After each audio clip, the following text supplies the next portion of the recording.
I need to warn you right up front before I even get into this.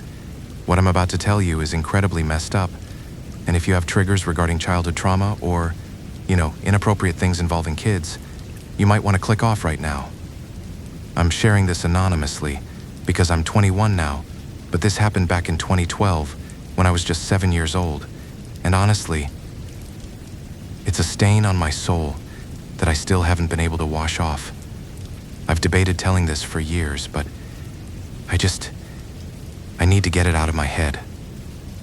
I need to know if anyone else out there has had their entire life derailed by a ghost that didn't just haunt a house, but actually violated them. So, back in 2011, my family had a pretty comfortable life. My parents owned a nice house, had decent savings, and we had even moved my grandpa in with us so we could take care of him in his old age. He was in his late 70s, super frail, walked with this heavy wooden cane, and he was the sweetest man you could ever imagine. He used to bathe me when I was a toddler, feed me, watch cartoons with me. He was my safe space. But then, within the span of like 3 or 4 months, everything just collapsed. My parents hit some catastrophic financial ruin. I still don't know the full details, but we lost everything.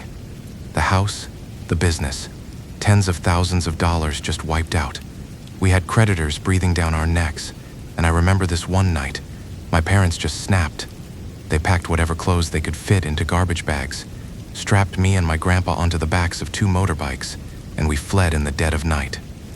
We drove for hours through the dark until we ended up in Bin Duong, this densely packed industrial province where the air always tastes like factory exhaust, and the alleyways are so cramped the sun barely hits the ground.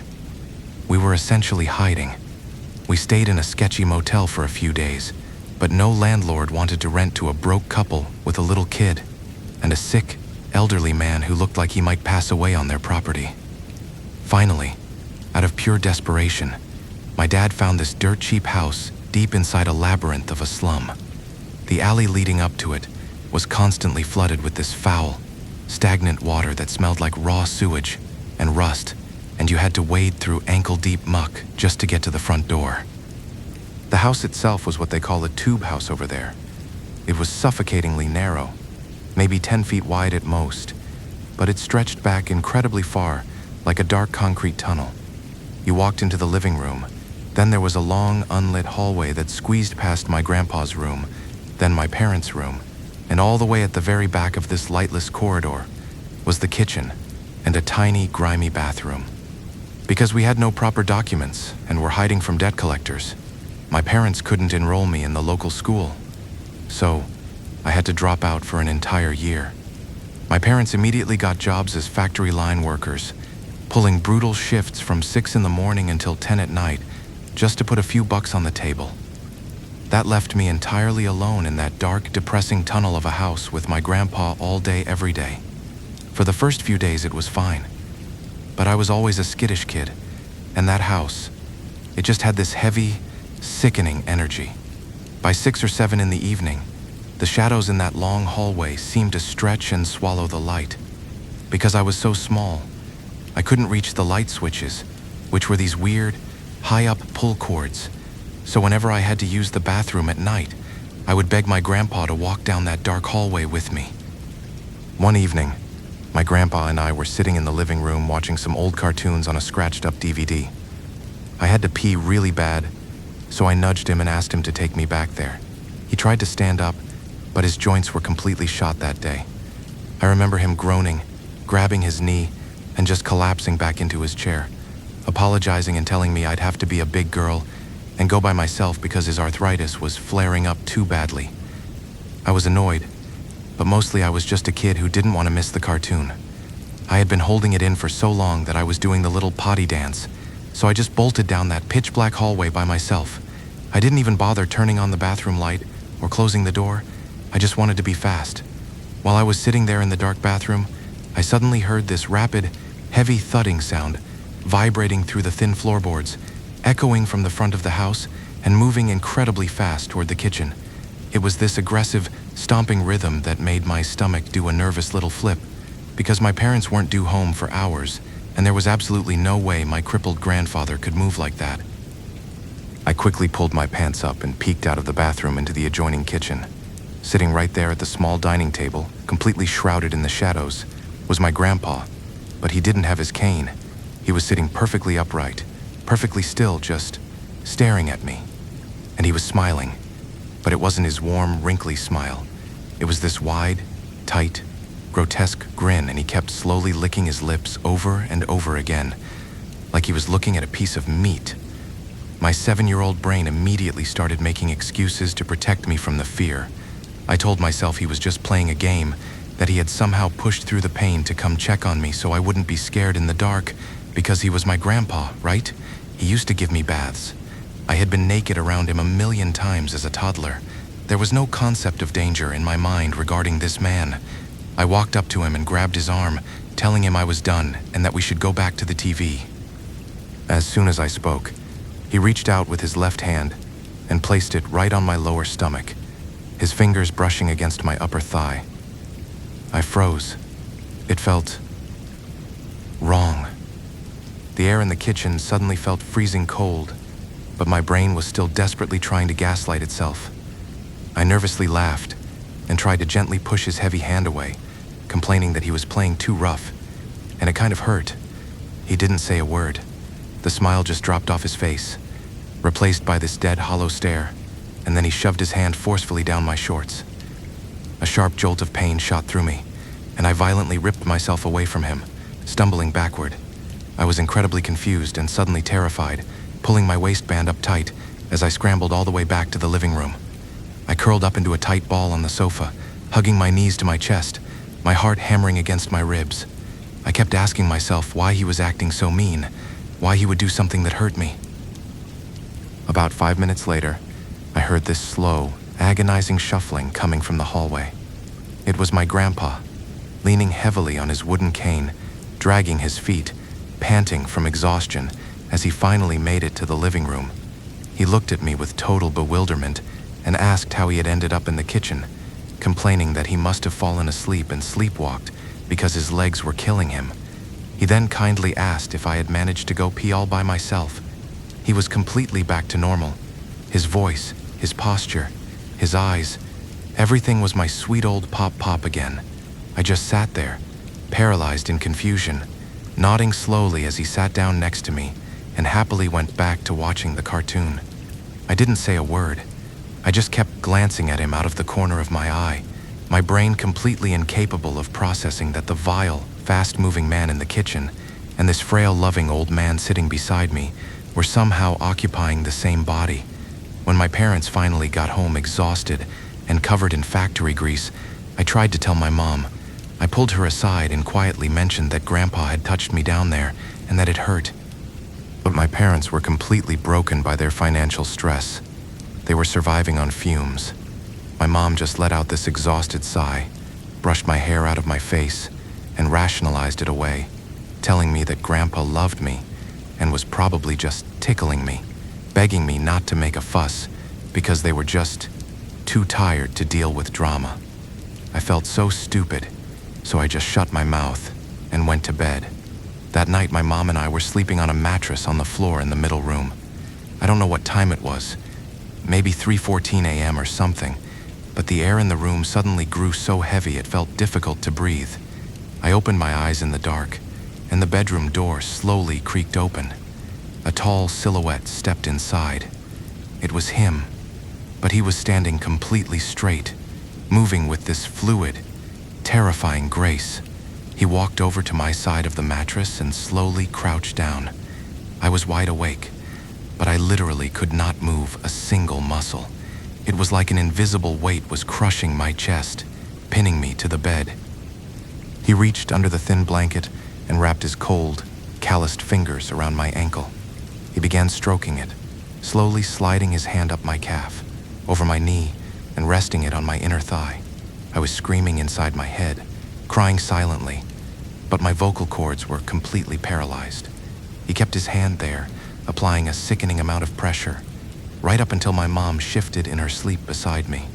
The moment she moved, he sharply yanked his hand back, stood straight up, and silently glided out of the room. I spent the rest of the night crying softly into my pillow, absolutely terrified of the man I loved most in the world. The next day, it was like nothing had happened. He cooked lunch. He limped around on his cane. He bought me a little piece of candy from a passing street vendor. My childish brain happily accepted this piece, eager to forget the nightmares of the past 2 days. But then the sun went down. We were sitting in the living room, watching another DVD. He was sitting on a plastic chair about 3 feet away from me. I was wearing these loose little kid shorts, just sitting cross-legged on the floor, completely absorbed in the movie. Slowly, without making a sound, I noticed out of my peripheral vision that his chair had moved closer. Then, a few minutes later, it moved closer again. Suddenly, I felt a heavy hand slam down onto my bare thigh. I ripped my eyes away from the TV and looked at him. His face was entirely transformed again. It was that exact same vile, lecherous expression from the kitchen. He was panting slightly, staring down at me, drool literally pooling at the corner of his mouth. I tried to scramble backward, but that exact same paralysis from the night before washed over me. I was trapped in my own body. He started aggressively rubbing my thigh, sliding his hand higher and higher. I looked down, absolutely sick to my stomach, and I saw that his other hand was shoved deep inside his own pants, moving in this frantic, disgusting rhythm. "You're such a pretty little thing." The voice that came out of his throat wasn't his. It was raspy, deeper, filled with this nauseating malice. I couldn't scream. All I could do was weakly whimper, begging him to stop, telling him he was hurting me. But every time I pleaded, his grip only tightened, his hand forcing its way under my clothes, tearing at my skin. I was just staring at the flickering blue light of the TV screen, hyper-fixating on the static, trying to detach my brain from the physical agony and the sheer fucking terror of what my own grandfather was doing to me. Right at that exact second, the most violent, explosive banging erupted on the metal front door. "Hey! You home? I brought some fruit," a female neighbor hollered from outside. The loud noise shattered the air, and my grandfather's entire body violently convulsed. It was like a massive electrical shock ripped through his spine. He seized up, his eyes rolled into the back of his head, and he collapsed sideways, hitting the concrete floor with a sickening crack as he fainted completely dead away. The invisible weight holding me down instantly vanished. I scrambled up, crying hysterically, yanking my clothes straight, and I threw open the front door. I practically tackled the neighbor lady, sobbing into her stomach that my grandpa had hurt me. She looked down, and her face went completely pale. She saw blood dripping down my inner thigh, and sigh. Look, I don't even want to say the actual words out loud. I physically can't. It makes me sick to my stomach. But I know you guys understand what that blood meant. It wasn't just some inappropriate touch. That thing inside him took something away from a 7-year-old girl that she shouldn't even know exists. She grabbed me, screaming for help, and pulled me to her own rental unit a few doors down, locking us inside. She cleaned me up, crying with me, absolutely furious, ready to call the police. About 10 minutes later, there was a weak, pathetic knock on her door. It was my grandpa.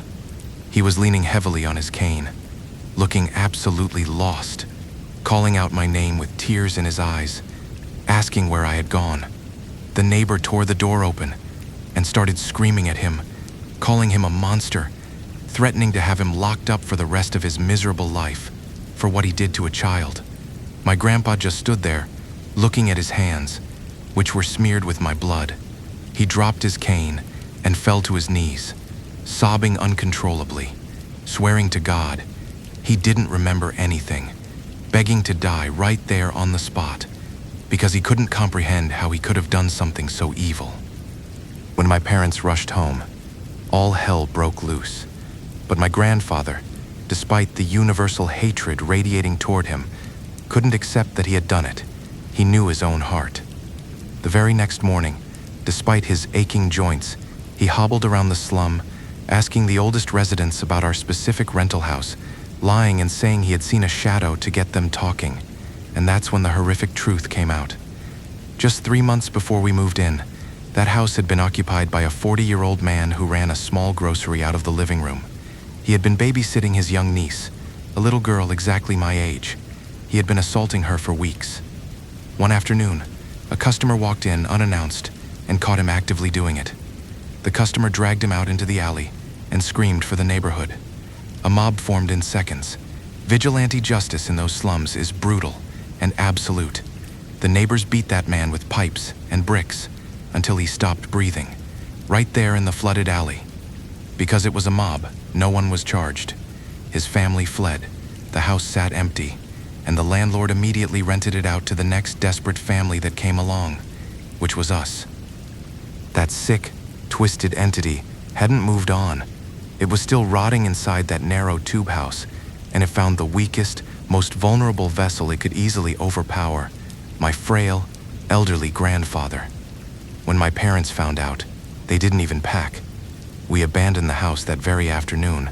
We didn't burn incense, we didn't pray for the spirit to find peace. You don't pray for a monster like that. We just ran. But escaping the house didn't fix anything. My grandfather lived for 3 more years before his body finally gave out. And for those entire 3 years, I couldn't look at him. Logically, I knew he was possessed. I knew it wasn't his soul that touched me.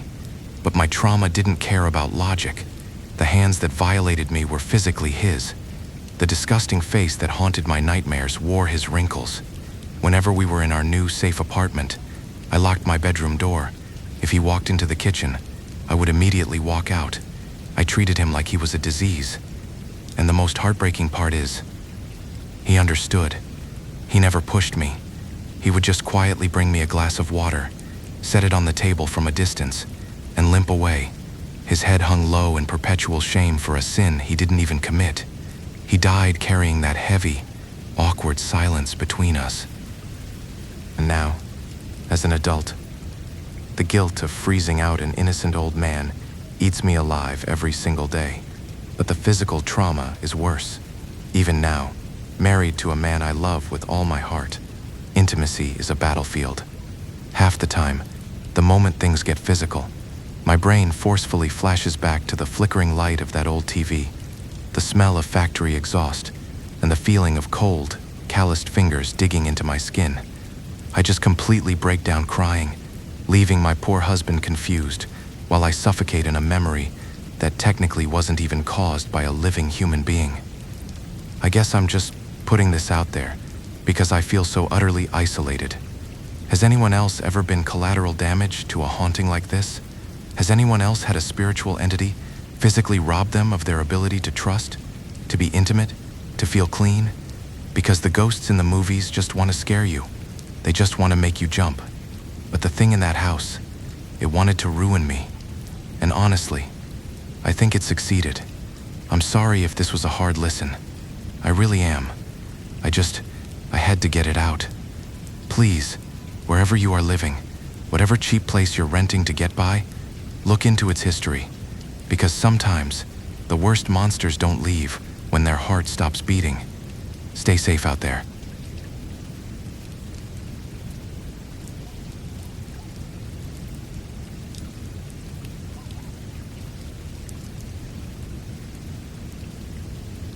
This was back in 2014.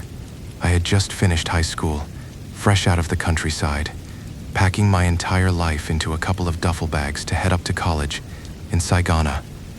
I was 18, naive, and completely broke. Now, I had this buddy from my hometown, an older guy who lived a few streets down from me. Let's call him Keegan. Keegan was 3 years ahead of me, already a junior in college, and he had kind of taken me under his wing. Whenever he came back home to visit, I'd ask him about the city, how to survive, where to go. He always played the big brother role, telling me not to worry, saying he'd sort out a rental room for us so I wouldn't have to cram into the miserable campus dorms. My parents even called him before I left, asking him to look out for me, show me the ropes. He agreed. Everything was supposed to be set. So, my mom drops me off for the final time. I meet up with Keegan, and we're riding his beat-up motorbike through the endless traffic. I'm holding onto my bags, sweating through my shirt, and I finally ask him, "Hey, so, where's this place we're staying? Is it close to campus?" And I swear to you, the guy just chuckles over the roar of the engine and goes, he just casually mentions that he has absolutely no idea where we're sleeping tonight. I thought he was messing with me. You know how older guys haze the freshmen. I told him to quit playing and give me the address so I could pull it up on my phone. But he wasn't joking. He told me that he'd gotten into a screaming match with his landlord the day before, got kicked out, dumped all his stuff at another buddy's place, and we were essentially homeless. His brilliant plan was for us to crash on his friend's floor for a few days while we went hunting for a new apartment. He actually tried to spin it like a fun rite of passage. I was so pissed, but what could I do? I was miles away from home with nowhere to go. We ended up sleeping on a dirty tile floor that night, got incredibly drunk on cheap beer to celebrate my arrival, and woke up the next morning feeling like absolute garbage. It was maybe 9 in the morning, the sun was already baking the pavement, and we dragged ourselves onto his bike to hunt for a room. Man, we looked everywhere. We were specifically looking for student housing because it's cheaper, but every place was either completely full, insanely overpriced, or looked like a literal crime scene. We spent the entire day riding around, getting rejected, sweating, complaining about the heat, arguing with each other. By 4 in the afternoon, we were exhausted and desperate. We were riding down this major road toward Thuduk. This is an industrial, dusty outskirt district where the city limits start bleeding into nothingness. We were stopped at a red light, and you know how people just plaster cheap flyers on the telephone poles? Well, Keegan spotted one. It was a handwritten ad for a room to rent, incredibly cheap, and apparently, it was only a few blocks away. Keegan didn't even want to go look. He was whining about how it was too far from our campus, that it would be a 5-mile commute every day.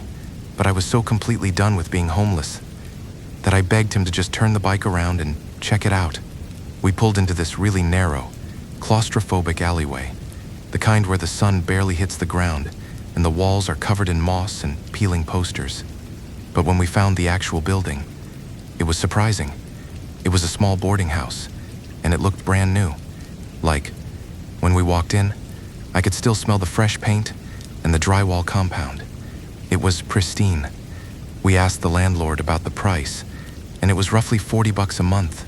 For a brand new room with separate water and electricity meters, that was an absolute steal. It was absurdly cheap. We didn't even bother looking at the upstairs loft. We just threw down a deposit right then and there before anyone else could take it. I felt so smug. I remember bragging to Keegan the next day while we were moving our stuff in, telling him he should listen to the country kid more often. We spent the whole next afternoon hauling our bags inside. The layout was simple. A ground floor where Keegan decided to set up his sleeping mat, and a wooden loft upstairs where I was going to sleep. I hadn't even been up to the loft until we finished unpacking around 3 in the afternoon. When I finally climbed up the steep little ladder to check out my space, I noticed there was a single small window at the back of the room. It was shut tight, and right above the frame, slapped against the wall, was a faded yellow paper slip with red ink symbols on it. It was a warding seal, a talisman. Now, I didn't freak out. Where I grew up, people paced those things above their doors all the time to keep the drafty spirits out or bring good luck. It wasn't written in blood or anything dramatic. It was just a standard, dusty talisman. But it was hot up there, so I unlatched the window and pushed it open. And that's when my stomach dropped. When I opened that window, I wasn't looking at another alley or a neighbor's wall. I had a panoramic, unobstructed view of a massive, sprawling graveyard. It was right there.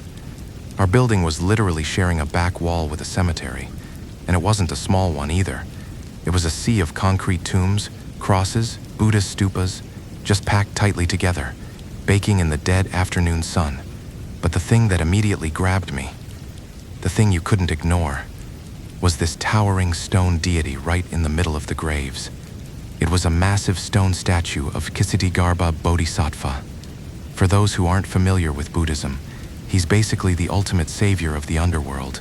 He famously made this heavy vow saying, "If hell is not empty, I will not attain Buddhahood." swearing to stay in the darkest realms until every last soul is rescued. So, that's just a bit of lore I learned about him and wanted to share with you guys. Anyway, getting back to the story, this statue was standing maybe 15 feet tall.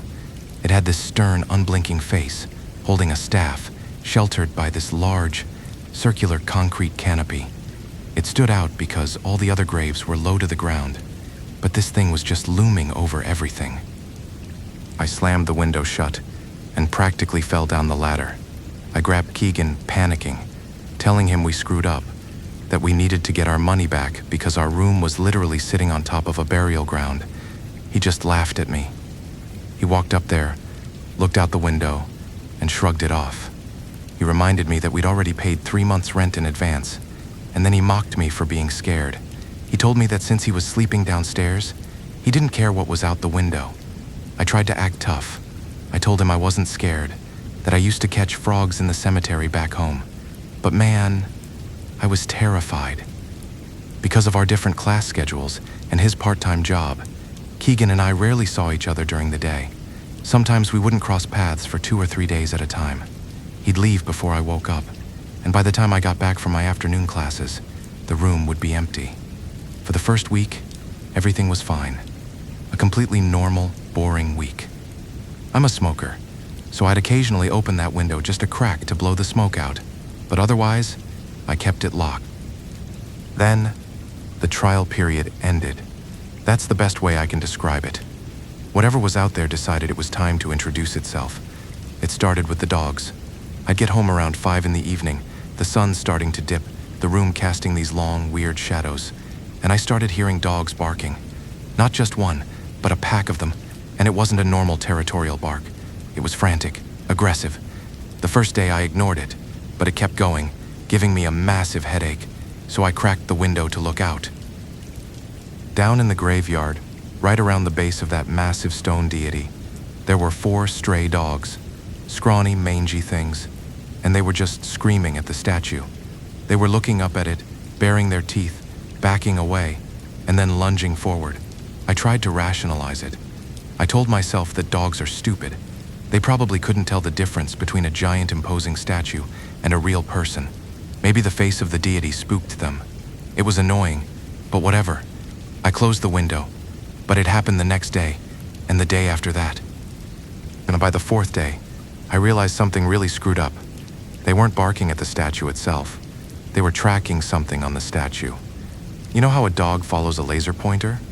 Or a squirrel running along a fence?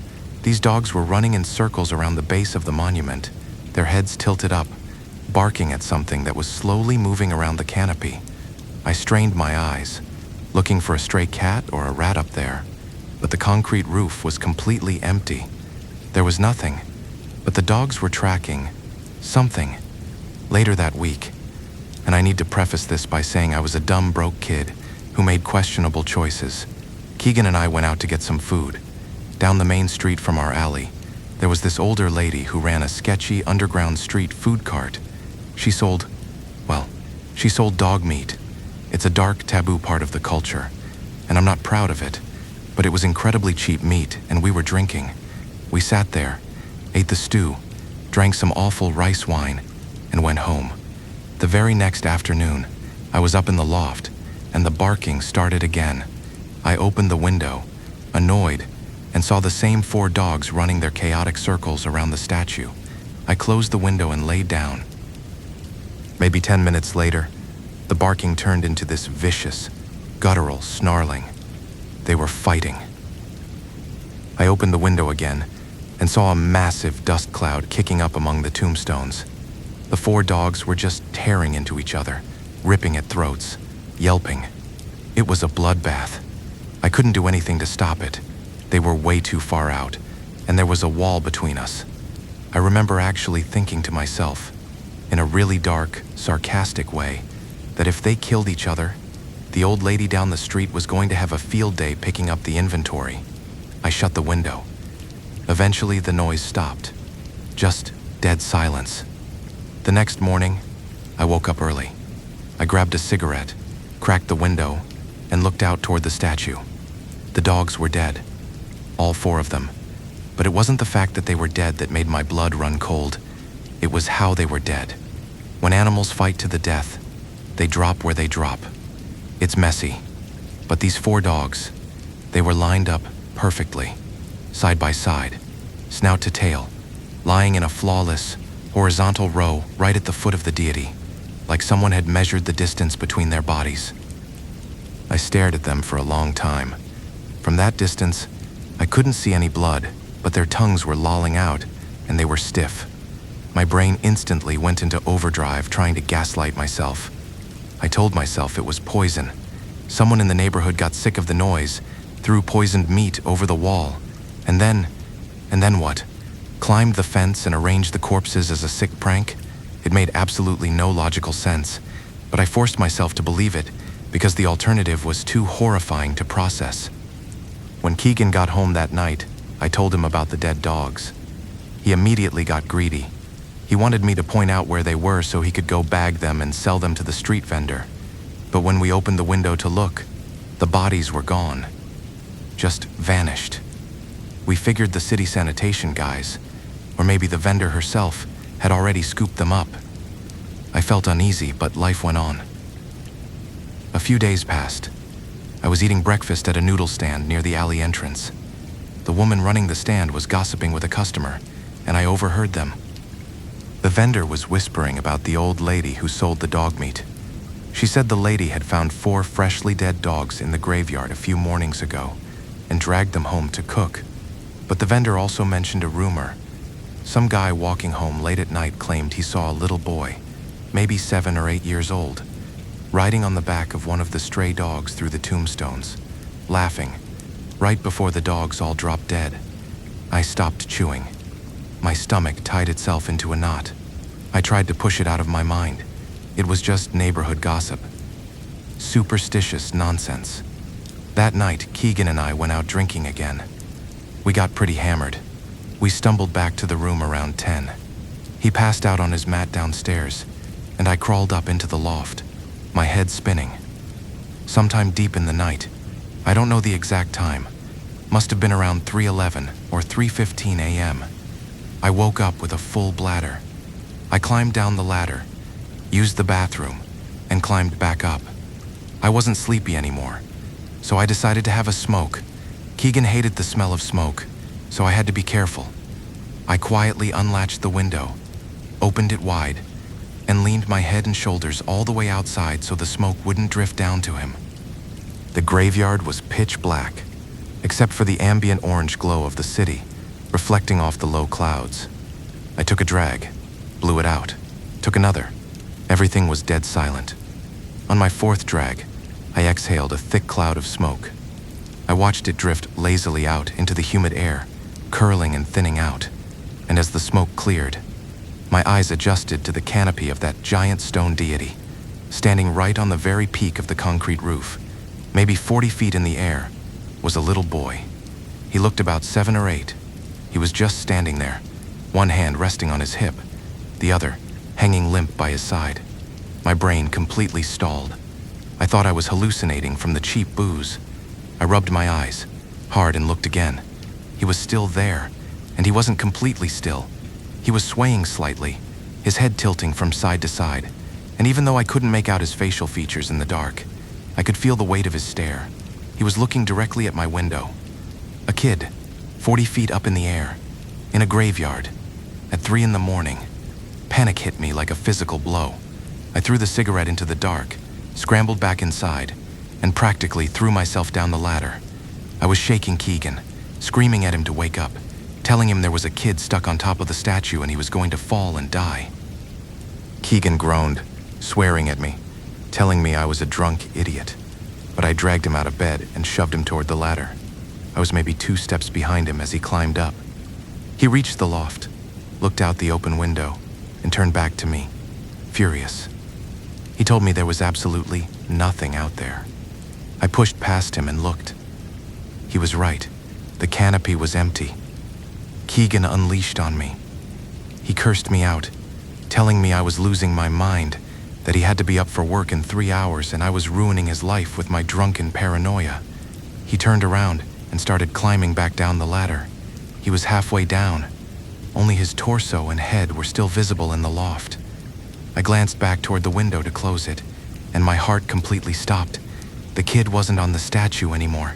He was sitting on the top step of the ladder, right next to the opening where Keegan was climbing down. He had covered a distance of maybe 50 yards in less than 3 seconds. He was sitting there, swinging his little legs over the edge, kicking them back and forth in the air like a toddler on a swing set. He had his hands planted on the wood, leaning forward, and his head was bobbing as he stared right at me. I couldn't breathe. I tried to scream Keegan's name, to tell him to look back, but nothing came out of my throat. I just managed this pathetic squeak. Keegan grumbled something about me being a psycho and disappeared down the stairs. I blinked, and the kid was gone, just dissolved into the air. I slammed the window shut, locked it, and threw myself onto my mattress. I pulled the thin blanket all the way over my head. I was shivering so violently I thought my teeth were going to crack. I absolutely knew, that I had just seen a ghost. There was no rationalizing it anymore. I lay there for what felt like hours, sweating through my clothes, paralyzed by this primal, suffocating fear. Eventually, the sheer exhaustion from the alcohol dragged me into a light, broken sleep. I don't know how long I was out, maybe 45 minutes. I woke up because something cold clamped down on my big toe. And then, snap. It pulled my toe hard enough to pop the joint. The sound was so loud in the quiet room. My eyes shot open. I looked down toward the foot of my mattress, which was right next to the opening for the ladder.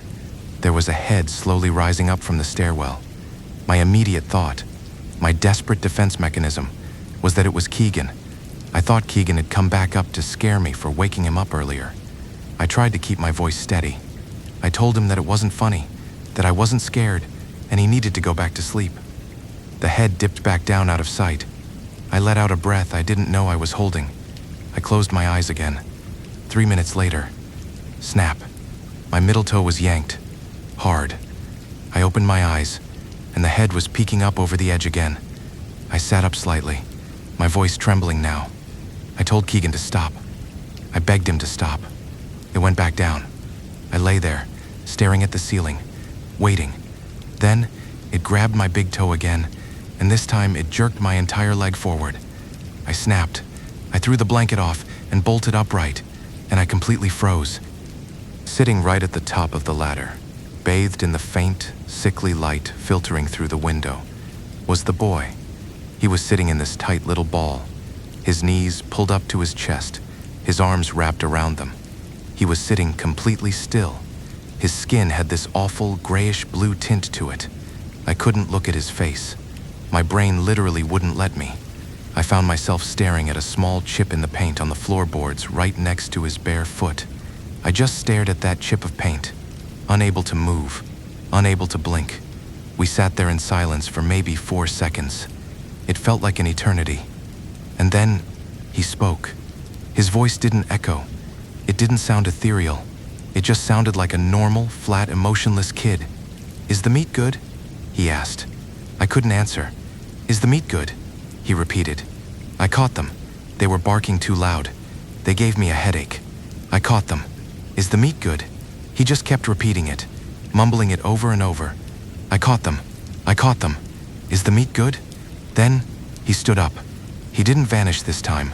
He turned around and slowly, deliberately, started walking down the ladder. I watched his head sink lower and lower until he was completely gone. I absolutely lost my fucking mind. I screamed so loud I probably woke up the entire block. I pressed myself against the farthest wall and just wailed for Keegan. Keegan rushed up, furious, but when he saw me crying, hyperventilating, pressing myself into the corner like a trapped animal, his anger sort of faded into confusion. I spilled everything to him. The kid, the teleporting, the toes, what he said about the dogs. Of course, Keegan didn't believe the supernatural part, but he realized I was having a complete mental breakdown. He stayed up with me until the sun came up. The next morning, neither of us wanted to stay in that room. We went out to grab breakfast to clear our heads. We walked past the alley where the dog meat vendor set up her stall. She wasn't selling anything that day. Instead, She had set up a massive folding table on the sidewalk. There was a Buddhist monk standing there in his robes, chanting. And lying on a tarp behind the table, covered by a cloth, were two of the dead dogs from the graveyard. They were stiff, completely untouched, waiting to be buried. I asked the lady running the breakfast stall what was happening. She leaned in and whispered that the meat vendor was being haunted. She said the vendor had been having nightmares for days, a little boy pulling at her clothes, demanding payment.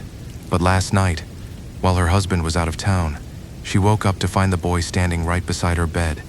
He was screaming at her. He told her that he was the one who caught the dogs, that they were his kill, and she had stolen them to sell without giving him his cut. He demanded payment for his work. She was so terrified she hired a monk at dawn. They had to go into the graveyard to find the source, and they found it. It was a small, neglected grave of a young boy who had died a few years prior. And the reason he killed those dogs, when they found his grave, the headstone and the plot were completely covered in dog feces. The stray dogs had been using his grave as a toilet for weeks. He got sick of it, snapped their necks, and lined them up as a warning. And because we ate the meat, because the vendor sold the meat, we became part of the transaction. We owed him. Keegan finally believed me. He went completely pale. We moved out of that boarding house 3 days later and absorbed the loss of our deposit. It's been over a decade, but I still can't shake it. You know what the worst part is? It's the lingering paranoia. Every time I go to sleep, I cannot leave my feet exposed. It's a physical impossibility for me. I have to meticulously tuck the heavy blanket under my heels, wrapping it tight around my ankles, no matter how hot the room gets. If I feel even a draft of air on my toes, my heart spikes, and I'm back in that loft, waiting for the joint to pop. I'm sorry for rambling on for so long. I just needed to get the details out, exactly as I remember them. If you've stuck around this long, thank you. I really mean that. It feels a little lighter just having it out there in the world. If any of you ever find yourselves looking for a cheap place to rent, and the price seems too good to be true, just check the windows. And seriously, whatever you do, if you hear dogs barking at nothing in the middle of the night, just keep walking.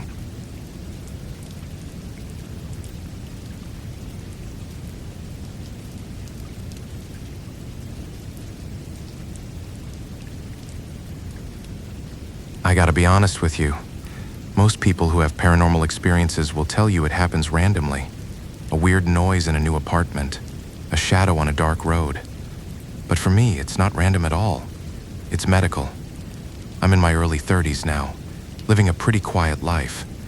But for the longest time, I had this condition. You see, I don't see ghosts when I'm healthy. If I'm eating right, working hard, and my immune system is strong, I'm just like everybody else. The world is normal. But the moment my body breaks down, if I catch a bad flu, if my fever spikes, if I'm physically exhausted and my vitality drops, that's when the veil tears open. And the kicker is, I don't see scary old men, or women in white dresses, or demons. I only ever see kids, child spirits. For some reason, when my temperature hits 101, I become a beacon for them. To explain why this happens, I gotta take you back to when I was about 7 or 8 years old, growing up deep in the Mekong Delta. If you don't know the Delta, you need to understand that water is everything there. We lived right on a massive winding river system. As a kid, the river was our playground. My dad taught me how to swim when I was barely out of diapers, and by the time I was in first grade, I was basically amphibious. Every single day after school, I'd drop my backpack in the dirt and sprint for the water. I didn't care if it was a small irrigation ditch, a murky catfish pond, or the main river. If it was wet, I was jumping in. I was obsessed. My friends liked swimming, sure, but their parents would beat them with a bamboo switch if they stayed out too late. So, a lot of times, they'd bail on me. One afternoon, I couldn't get anyone to come with me. They were all too scared of getting in trouble.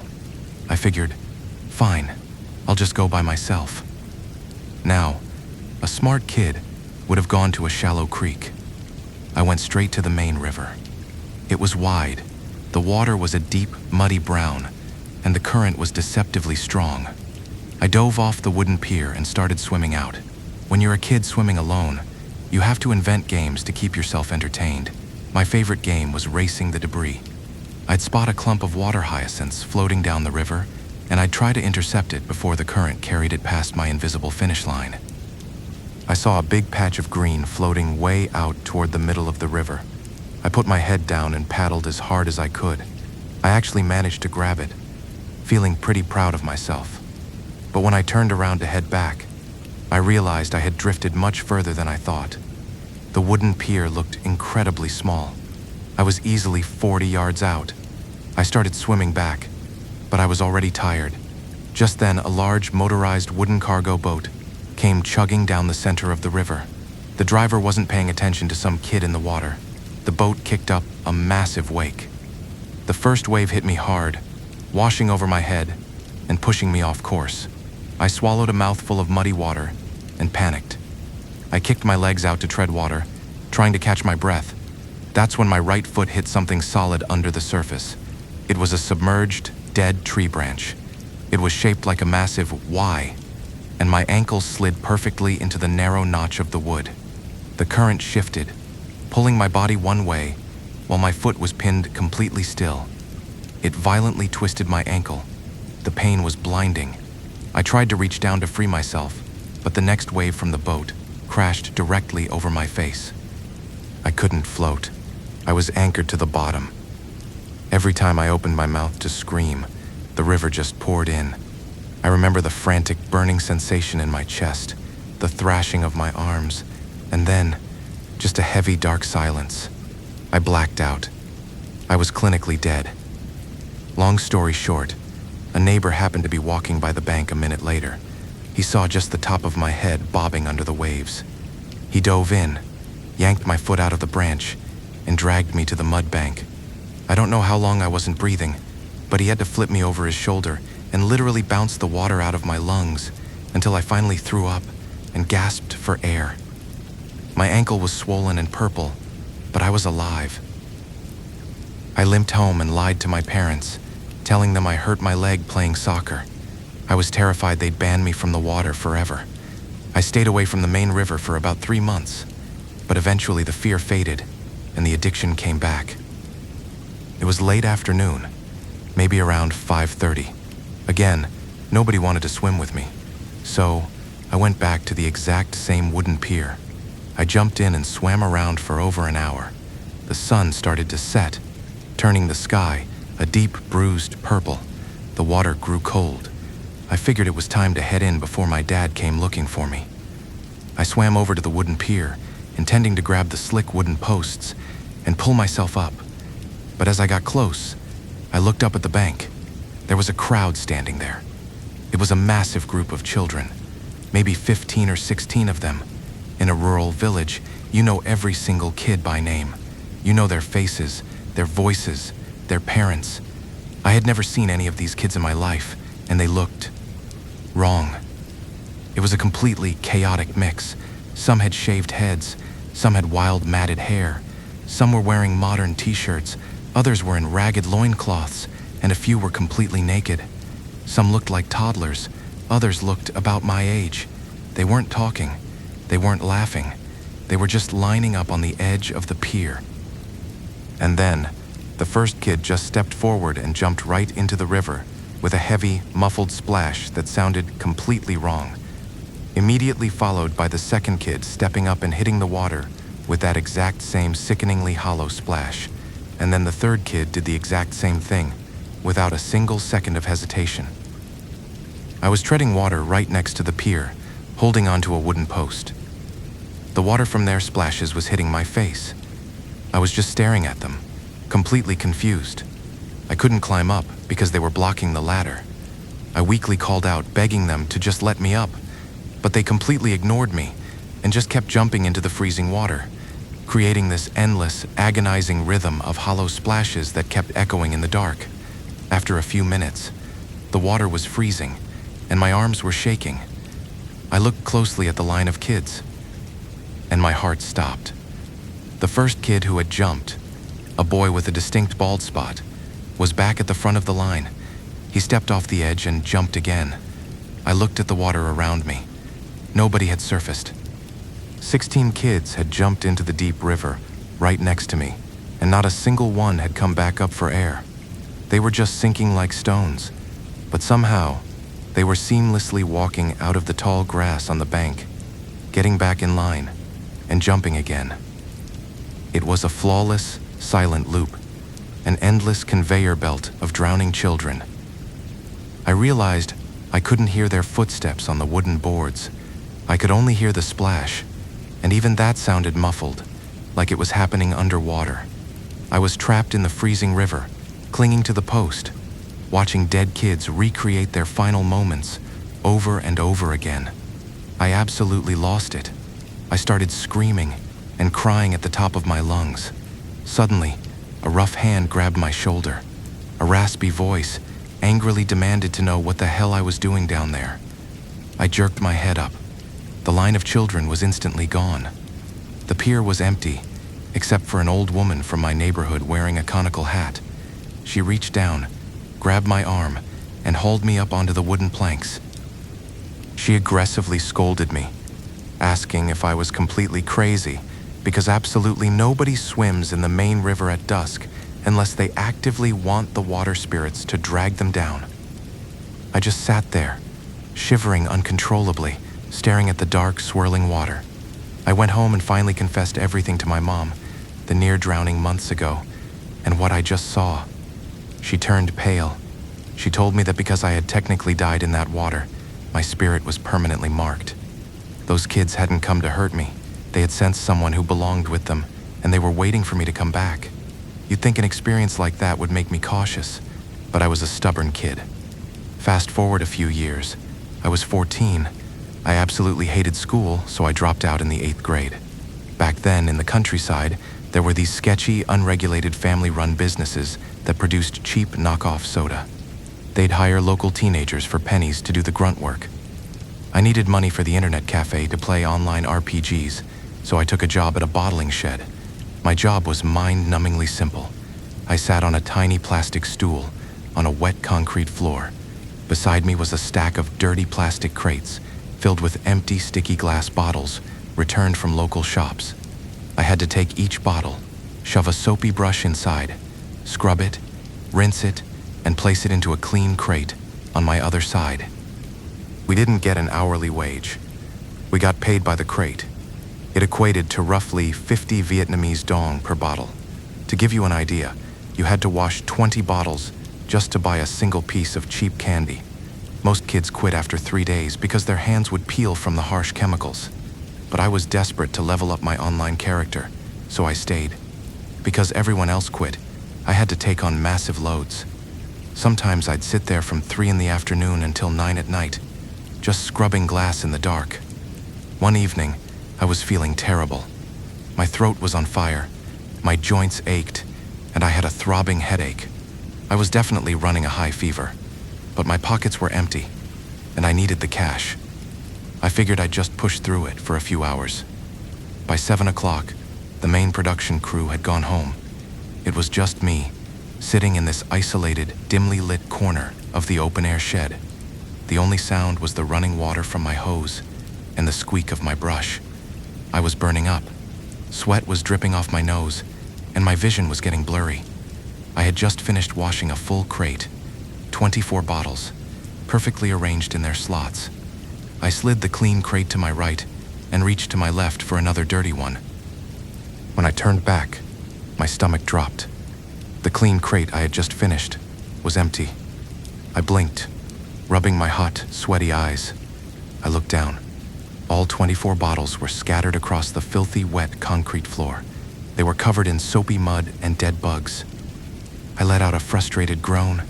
I told myself I must have been so delirious from the fever that I accidentally knocked the crate over without realizing it. Cursing under my breath, I got off my stool, picked up all 24 bottles, and painstakingly washed them a second time.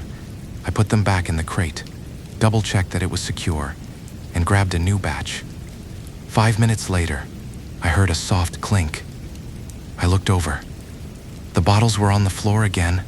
A cold sweat broke out over my feverish skin. The air in the shed suddenly felt suffocatingly dense. My ears started ringing. I realized there was no physical way those bottles could have jumped out of the crate. I couldn't do it anymore. The fever and the fear were too much. I decided to pack it in and go collect my measly pay. I stood up, taking a deep breath to steady myself. But as soon as I took a step, the shed spun violently. My legs gave out, and I collapsed onto the wet concrete. I didn't completely black out, but I was severely dazed. I lay there for a few seconds, trying to push myself up. As my vision cleared, I looked down the long, empty aisle of the shed. There were 4 children standing there. They weren't the same kids from the river, but they had the same unnatural, mismatched appearance. One had long, unkempt hair, tied with a dirty rag. The others were boys in oversized, soiled clothes. They were staring right at me, and they were smiling. Wide, silent, excited smiles. They weren't just standing there, though. Each of them had their hands gripping the edge of a plastic crate loaded with heavy glass bottles. If you grew up around those crates, you know they make a very specific, deafening sound when you drag them across rough concrete. It sounded exactly like a derailed train, just this deafening clink-clank, clink-clank, clink-clank noise that practically shook my teeth. The 4 kids crouched down, still smiling that unnerving smile, and started pushing the heavy crates across the floor, directly toward me. They were treating them like toy cars, racing them. The sound was just unbearable. That scraping plastic and violent rattling of the glass echoing off the tin roof of the shed, growing louder and louder as they ran toward me, and I just remember my brain screaming, "Oh fuck, oh sweet fucking God," because I was paralyzed on the floor, too weak from the fever to even crawl away. I just covered my head with my arms. I saw the front wheels of the plastic crates right in front of my face, and then it all ended in this absolutely deafening, explosive crash of shattering glass that literally felt like a bomb going off inside my skull. Thousands of shards exploded into the air. I squeezed my eyes shut, waiting for the heavy crates to crush my ribs, waiting for the glass to tear my face apart. I passed out. I woke up to someone kicking my leg. It was the owner of the facility. She was screaming at the top of her lungs, veins bulging in her neck. I slowly sat up, my head pounding. I looked around. The ghost kids were gone, but the destruction was very real. Around my body, 5 entire crates of bottles were completely obliterated, smashed into dust and sharp fragments. Amazingly, none of the glass had seriously cut me, just a few superficial scratches on my arms. The owner was shrieking at the top of her lungs, screaming about what the hell was wrong with me and accusing me of breaking 100 bottles just because I was throwing a tantrum, swearing that I was going to pay for every single one of them. I tried to explain. I told her I saw kids in the shed. I told her they pushed the crates. She looked at me like I was insane. It was 8 p.m. The gates were locked. No neighborhood kids were in there. She dragged me home by my ear and demanded compensation from my parents. The fine was astronomical for us. It wiped out weeks of my dad's wages. My dad was furious, ready to beat me black and blue, but my mom stopped him. She looked at my flushed face, felt my burning forehead, and saw the terrified look in my eyes. She remembered the river. She realized the pattern before I did. She quietly explained to my dad that I was sick, and that whenever my body was weak, my spirit became weak too, opening a door for them to come out and play with me. I never went back to that bottling shed. In fact, I never worked a night shift again. It's been over 15 years, and I've learned to manage it, but it requires absolute paranoia. The second I feel a tickle in my throat, the moment my muscles ache, I lock myself in my bedroom. I take fever reducers religiously. I refuse to be alone in a dimly lit room when my immune system is fighting something, because I know that if my temperature gets high enough, the door will open again, and I really don't want to see what kind of games the little wanderers want to play next.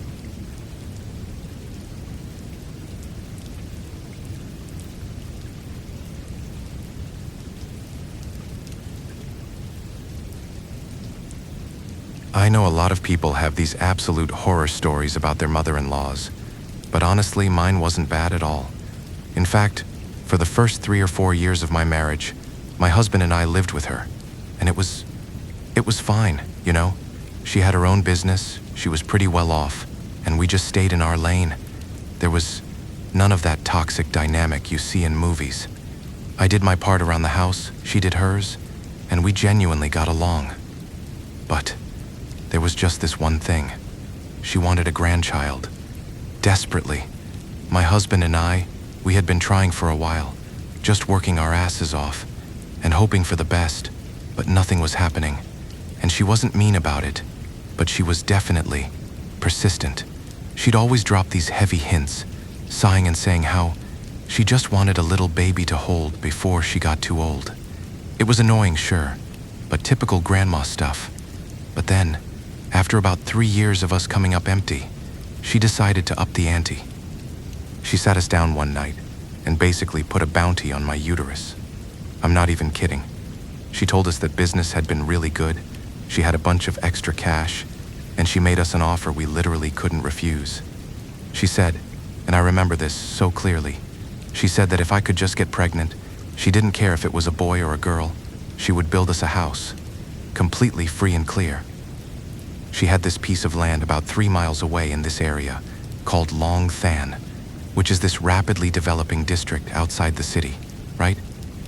It's one of those places where they are planning a massive new airport, so property values were about to skyrocket, but at the time, it was still just a dusty town with pockets of dense neighborhoods and random stretches of overgrown nothingness. My husband was practically vibrating out of his chair.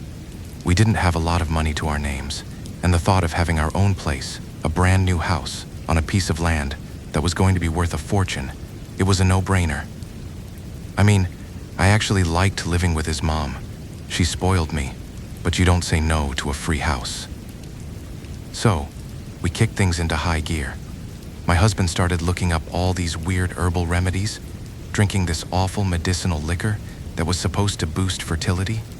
He'd take me out for oysters constantly, and I just knew whenever we had seafood, I was not getting any sleep that night.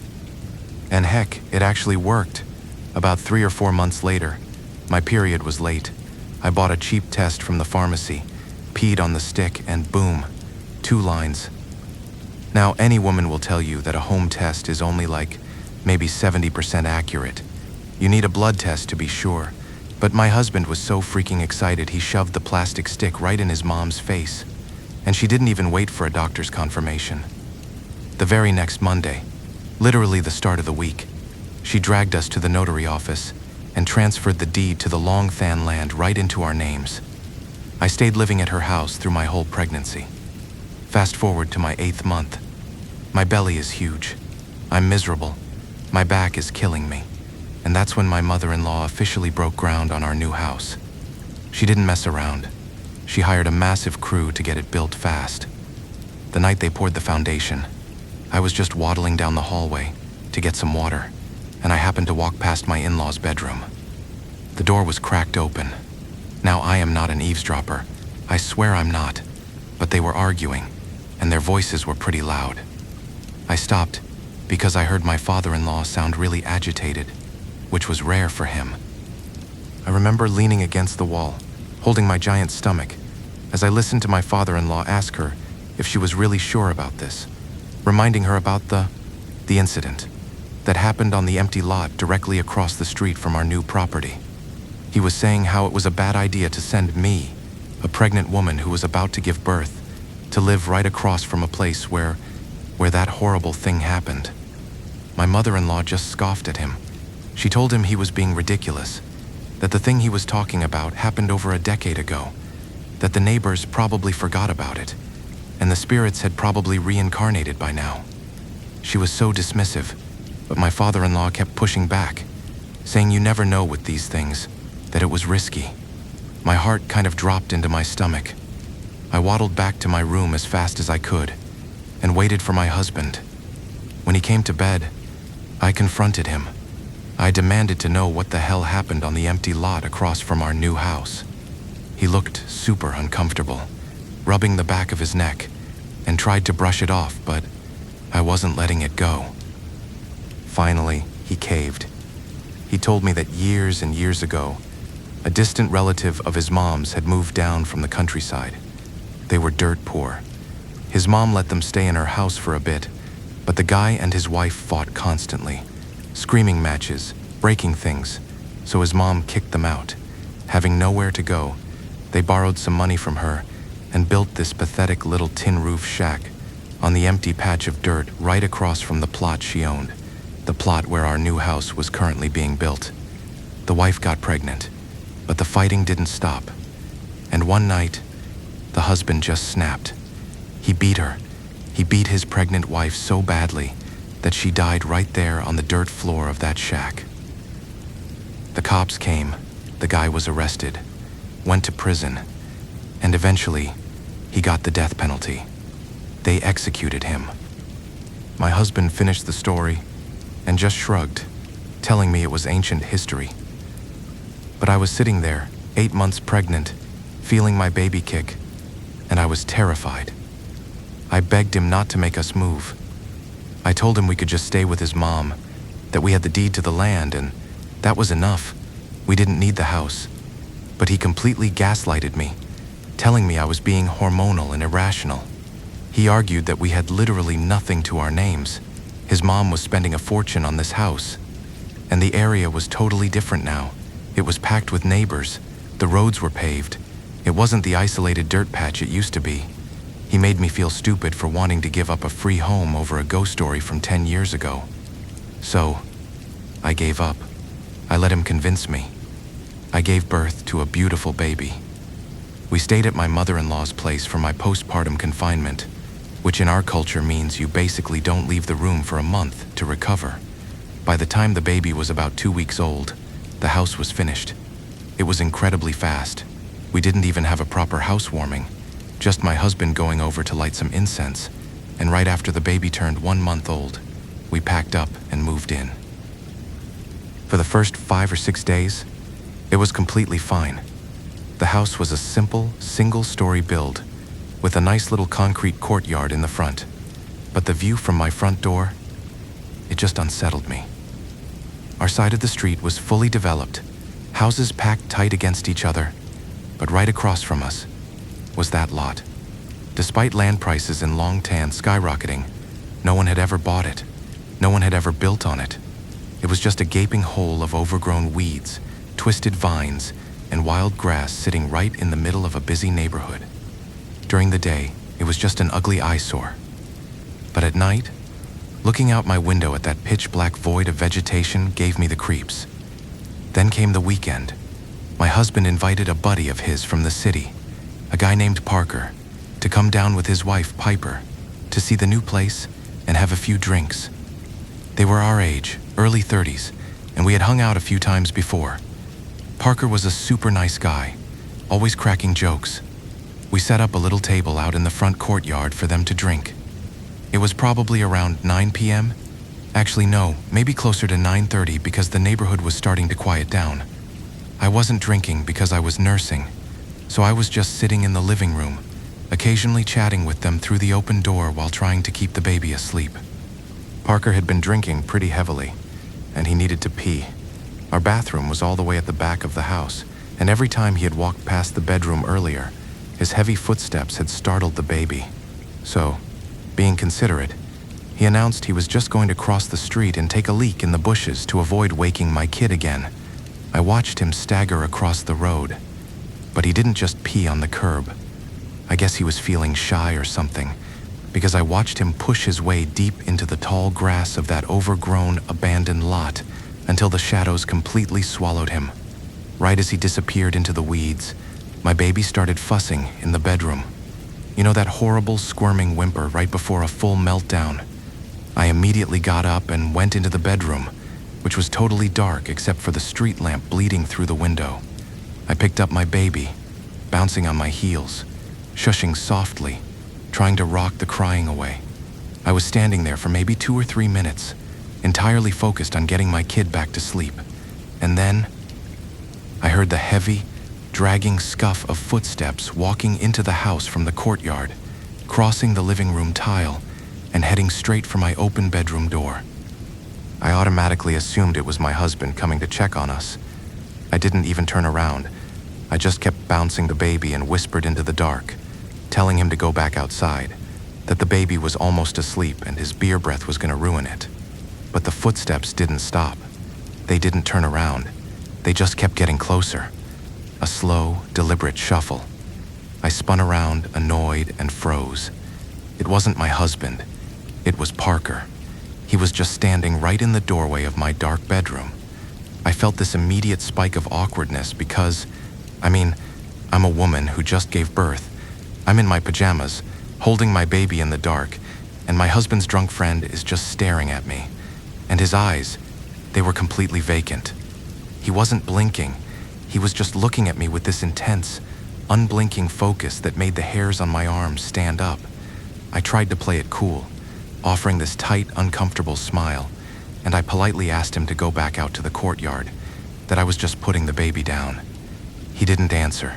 Instead, he stepped fully into the room and walked right up to me. Because he was my husband's friend, my brain was desperately trying to rationalize it, thinking maybe he just wanted to see the baby, so I didn't scream, but every instinct in my body was screaming that this was bullshit. I backed up a step, telling him again, a little firmer this time, to please leave. But he reached out his hands, and before I could even react, he slid his arms under mine and scooped my baby right out of my chest. And the way he did it, it wasn't the clumsy, awkward way a drunk guy holds a newborn. He scooped my baby with this terrifyingly perfect, fluid motion, tucking the baby's head right into the crook of his neck, swaying his hips side to side. He was holding my kid, exactly like a mother would. I was completely paralyzed. My brain just couldn't process what I was seeing. Parker started cooing at my baby. This soft, breathy rhythm, just going, "Oh, mommy's here. Mommy's here." A jolt of absolute panic ripped through my chest. I lunged forward, reaching for my kid, my voice shaking as I told him to stop joking around and give me my baby back. But the second I stepped toward him, Parker physically recoiled. He scrambled backward, hunching his shoulders over the baby to shield it from me, turning his body away to block my hands. He kept retreating into the corner of the room, side-eyeing me with this vicious, possessive glare. I rushed him, grabbing at his shirt, practically begging him to give me my baby, and that's when he looked dead into my eyes, his voice dropping into this weird, hollow hiss, and he told me that it was his child, that the baby was his, and he kept repeating it. My child, mine. I was so terrified I couldn't even form words. I just let out this desperate, broken scream for my husband. My husband and Piper came sprinting into the room. Piper saw Parker clutching the baby and started screaming at him, asking what the hell he was doing with my kid. The distraction was just enough. Parker turned his head toward his wife, and in that split second, my husband tackled him. He grabbed the baby out of Parker's arms right as Parker seemed to just lose all the bones in his body. Parker collapsed backward, hitting the floor with a sickening thud, completely dead weight. If my husband had been a second slower, Parker would have crushed my baby underneath him. Parker lay there for maybe 10 seconds, and then he suddenly gasped, his eyes darting around wildly, shooting up to a sitting position. He had absolutely zero memory of what just happened. When we yelled at him, he started crying, swearing up and down that the last thing he remembered was zipping his pants up in the empty lot across the street. He was apologizing profusely, swearing he wasn't that drunk, promising he would never hurt a kid. We were shaken, obviously, but human beings are stupidly resilient when it comes to denying the supernatural. We all just collectively decided to blame it on the alcohol. My husband walked a highly apologetic Parker back out to the courtyard, and they actually sat back down to keep drinking. I stayed in the bedroom. There was no way in hell I was going back out there. I sat on the edge of the bed in the dark for about half an hour, until the baby finally fell into a deep sleep in the crib. I was just staring at the wall, my mind racing, trying to figure out how a guy I knew to be so sweet could act so utterly unhinged. As I was sitting there, I heard footsteps again. This time they were lighter, coming from the bathroom at the back of the house, moving slowly up the hallway toward my room. I looked at the frosted glass of my bedroom door and saw a silhouette stop right on the other side. I could see the outline of long hair. I let out a breath, assuming it was Piper. She had been drinking just as much as the guys, and I figured she had used the bathroom and was coming to check on me. Maybe apologize again for her husband's behavior, but she didn't knock. She just stood there. I watched her shadow against the frosted glass for a full, agonizing minute. She didn't move a single muscle. It was so incredibly weird. Finally, I couldn't take the suspense anymore. I got up, walked to the door, and pulled it open. Piper was standing right there on the threshold. Her head was tilted slightly down, her hair falling over her face. I offered her a tired smile, telling her that it was okay, that she didn't need to apologize, and that she should just go back out and enjoy the party with the guys. She didn't respond. She just kept staring at my chest. I reached out, just a casual friendly gesture, and patted her on the shoulder to reassure her. The second my hand touched her skin, a shock of pure ice shot up my arm. Her skin was freezing. It didn't feel like a living person. It felt like touching a slab of raw meat that had been left in a freezer. I pulled my hand back, a nervous laugh catching in my throat, asking if she was okay. I barely got the words out. Without any warning, without even changing her facial expression, Piper pulled her arm back and threw a closed fist punch squarely into my face. It wasn't a slap. It wasn't a girl fight. It was a heavy, bone-crushing punch with the absolute force of a grown man. The impact sounded like a wet piece of wood snapping. It threw me entirely off my feet. I crashed backward onto the hard tile floor, my vision exploding into white sparks. Before I could even try to defend myself, she was on top of me. She straddled my waist, pinning me down, and started raining punches down on my head and chest. I was a woman who had literally just given birth weeks ago. My body was broken and weak, and I was getting absolutely pummeled by this woman who suddenly had the strength of a linebacker. And she was screaming at me. But her voice, it was completely distorted, guttural, and full of this ancient boiling rage. She was cursing at me, spitting in my face, screaming that just because I was a pregnant bitch didn't mean she wouldn't beat the life out of me, screaming that she was going to kill me right there on the floor. The noise brought my husband and Parker running inside. They had to physically drag her off me, and it took both of those grown men to pull her back. Parker was screaming at her, asking what the fuck was wrong with her, why she was attacking a new mother. And just like Parker had done earlier, Piper suddenly went completely limp in their arms, her eyes rolling into the back of her head, completely unresponsive. When she came to, she was crying, confused, swearing she didn't remember anything after leaving the bathroom. At that point, the party was aggressively over. My face was throbbing, my lip was split, and I was terrified, but we lived out in the middle of nowhere. The roads were completely dark, and both Parker and Piper were too drunk to drive back to the city. We had no choice but to let them sleep it off on the living room floor, while my husband and I barricaded ourselves in the bedroom. My husband spent an hour icing my face, apologizing over and over, completely baffled by how his two best friends had seemingly lost their damn minds. We still, even then, were trying to find a logical explanation. Bad alcohol. Maybe some kind of hidden drug. Around 2 a.m., I had finally drifted into this painful, exhausted doze when a frantic, violent pounding on our bedroom door jolted me awake. It was Piper. She was sobbing hysterically, screaming for my husband, begging him to come out and help her, screaming that Parker was going to kill her. My husband threw the door open, and I peeked out behind him. Out in the dimly lit living room, Parker was sitting in the middle of the floor. He was sitting completely cross-legged, his arms neatly folded across his chest.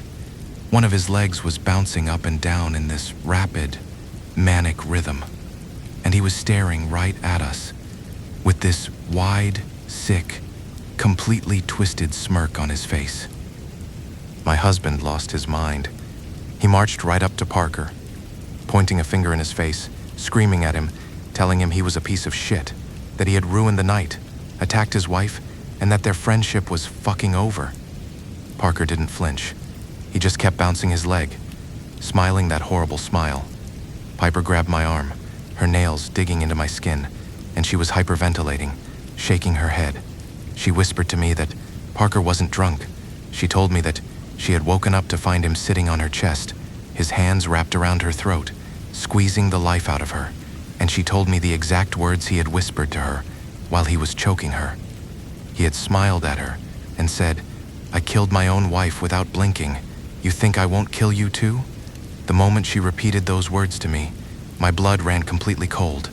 I looked past my husband, straight at Parker, and right at that exact moment, Parker's eyes rolled back, and he collapsed onto the tile, unconscious for the third time that night. We didn't wait for him to wake up. We packed a bag in less than 3 minutes, grabbed the baby, dragged Parker and Piper into our car, and fled the house. We drove straight to my mother-in-law's place. The next morning, sitting in the safety of a brightly lit kitchen, we recounted everything to my in-laws. My father-in-law slammed his hands on the table and started yelling at my mother-in-law. It all clicked into place with sickening clarity. The entity that had possessed Parker first, the one that had lovingly picked up my newborn baby and claimed it as its own, was the spirit of the murdered, pregnant wife. She had died craving a child, and when she saw mine, she wanted it. But the entity that possessed Piper, the one that brutally beat me, a postpartum mother, while screaming about not caring that I had just given birth. And the entity that possessed Parker again to choke his own wife, bragging about killing his spouse, that was the abusive husband, the murderer. The energy of both of them had been festering in that empty dirt lot for over a decade, and Parker had literally unzipped his pants and stepped right into their domain. I never spent another night in that house. I absolutely refused. My mother-in-law, for all her tough businesswoman exterior, finally realized the danger she had put us in. She paid for us to stay at her house, and we put the new house up for rent. We managed to get 2 different tenants in there over the next year. Neither of them ever reported anything strange, probably because they weren't pregnant women or vulnerable new mothers, which is what clearly triggered the spirits. Eventually, we sold the property completely, took the cash, and bought a new place closer to the center of town. I've never looked back, but I still think about it. I think about how incredibly close my baby came to being crushed under a possessed man's body. I think about how fragile we are when the unseen world decides to cross the boundary. And the worst part? That piece of land, the empty lot across the street from the house we built, it is still empty today. No matter how valuable the land around it gets, no one ever clears the weeds. No one ever pours concrete. It just sits there, a dark, tangled grave waiting for the next person to wander in. If any of you listening to this have ever unknowingly brought something malicious into your home, how did you deal with the lingering anxiety?